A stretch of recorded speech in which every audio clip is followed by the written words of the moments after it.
सभी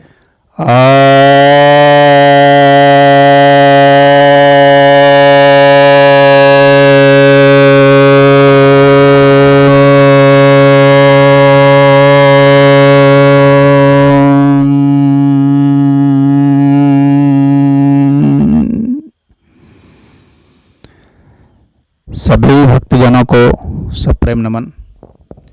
भक्तों, आज मैं आपके समक्ष श्रीमद् भगवत गीता के 11वें अध्याय के 27वें श्लोक पर प्रवचन सुनाने जा रहा हूँ।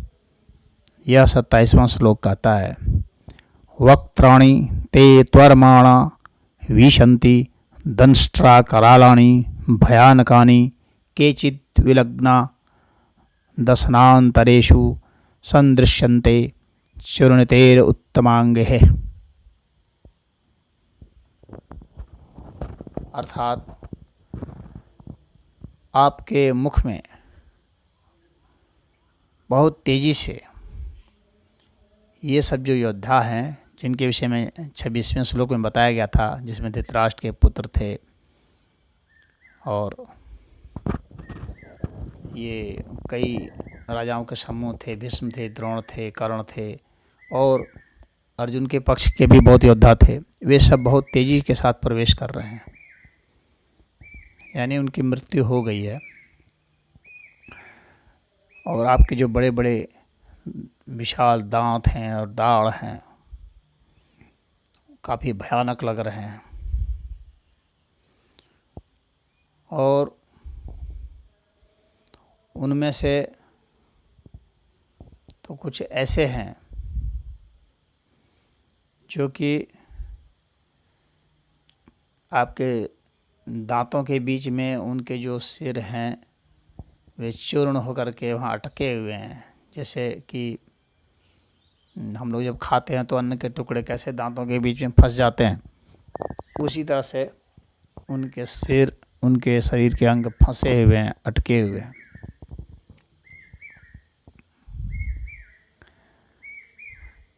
तो यहाँ पर यह बतलाना आवश्यक है कि अर्जुन को जो संशय था कि मैं युद्ध में जीतूंगा या नहीं, युद्ध की क्या स्थिति होगी, बड़े बड़े जो महान योद्धा हैं, वीर योद्धा हैं, उनके समक्ष क्या स्थिति होगी, तो वह भविष्य के आईने में देख रहा है, विराट पुरुष में देख रहा है, वहाँ फोकस किया हुआ है, दिव्य दृष्टि उसे मिली हुई है। तो फोकस जब वो किया हुआ है तो वहाँ देख रहा है कि इस विराट पुरुष का जो काल रूप मुंह है, जिसमें बड़े बड़े दाढ़ हैं, बड़े बड़े दांत हैं, जो बहुत भयानक लग रहे हैं, उसमें ये सब प्रवेश कर रहे हैं बहुत तेज़ी से। ये सब योद्धा जो अभी यहाँ खड़े हैं डट करके लड़ने के लिए, ये सब उस पर प्रवेश कर रहे हैं, अर्थात वे मृत्यु को प्राप्त हो रहे हैं। तो उनके मृत्यु के दृश्य को अर्जुन यहाँ पर देख रहे हैं कि भगवान इन सबको लील रहे हैं। तो ये भगवान में प्रवेश कर रहे हैं। भगवान में तो सभी प्रवेश करते हैं, परंतु उनके भाव भिन्न भिन्न होते हैं। अब किस भाव से कौन प्रवेश करता है, भगवान के किस स्वरूप में कौन प्रवेश करता है, उस भाव के हिसाब से, उस श्रद्धा के हिसाब से या वैर के हिसाब से उसकी गति होती है, आगे की गति होती है। तो अर्जुन यहाँ पर दो बातें समझ जो यानी जाने योग्य है। एक तो अर्जुन जो फोकस कर रहा है तो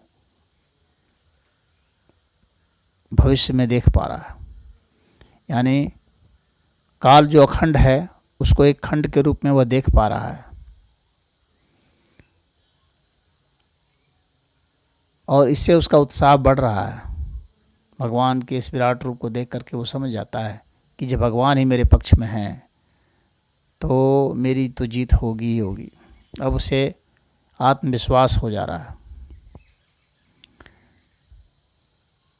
और जिन योद्धाओं को वो अजेय समझता था, उनके मुंडी कट कट के, शरीर के टुकड़े टुकड़े हो करके उस विकराल मुंह में जाते हुए वह देख रहा है। और दूसरी बात, वो भविष्य को देख पा रहा है। और दूसरी बात यह है कि समझने योग्य वह यह है कि यहाँ पर हम अपने भावों को पवित्र बनाएं, शुद्ध बनाएं, ताकि हमारी जो गति है वह अच्छी हो। भगवान के मुख में तो हम प्रवेश करेंगे ही, लेकिन किस रूप में करेंगे? क्या हम यहाँ जो भयानक स्थिति होगी, क्या हम मृत्यु के भय से पीड़ित होकर के प्रवेश करेंगे, या मृत्यु को जीत करके मृत्युंजय होकर के शांत मन से, श्रद्धा भाव से प्रवेश करेंगे?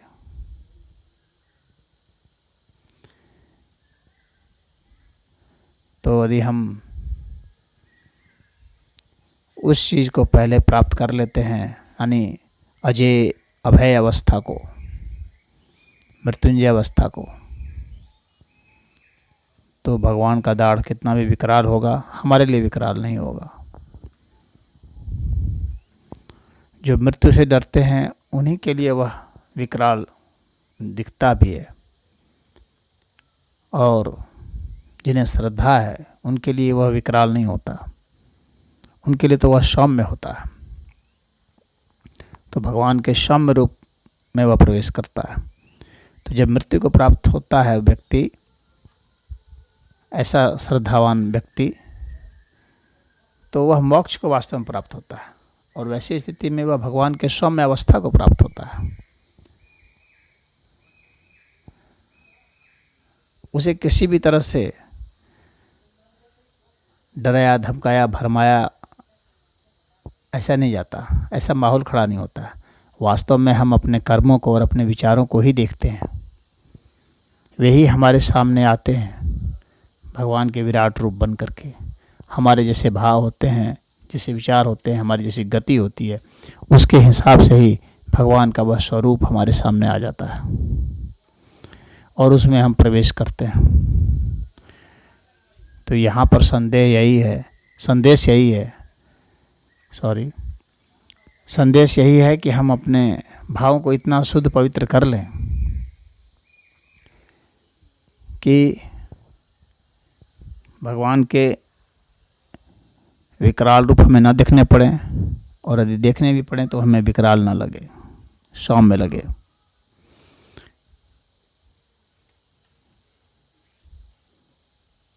तो अर्जुन यहाँ पर यह भाव प्रकट कर रहे हैं, और बाद में आप देखेंगे कि वैसे भगवान ने कहा कि अर्जुन तुम जो भी चाहो देख सकते हो मुझ में। भगवान इस बात को पहले भी कहे थे और आगे भी कहेंगे, और अर्जुन को भी यह विश्वास हो जाता है। और जब व्यक्ति को विश्वास हो जाता है कि उसकी जीत पक्की है, तो वह बहुत उत्साह से लड़ता है। युद्ध में जीत के लिए यह भी बहुत आवश्यक है कि उसका आत्मविश्वास बहुत बुलंदी पर हो, क्योंकि हारे हुए मन से आप सही न प्लानिंग बना सकते हैं और न सही तरीके से युद्ध कर सकते हैं। युद्ध में जीत करने के लिए आपका मन बहुत स्थिर, शांत, सम अवस्था में होना चाहिए, ताकि आप दोनों पक्षों के हर पहलुओं को देख सकें।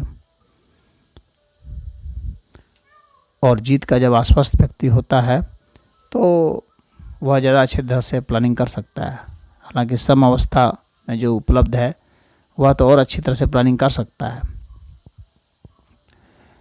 तो यहाँ पर एक सम अवस्था का उपलब्ध व्यक्ति यानी भगवान श्री कृष्ण हैं, और एक जीत से आत्म विश्वास से भरपूर अर्जुन होंगे। तो जाहिर सी बात है कि जहाँ अर्जुन होंगे, जहाँ कृष्ण होंगे, जीत तो वहाँ होगी ही। तो यह यहाँ पर संदेश है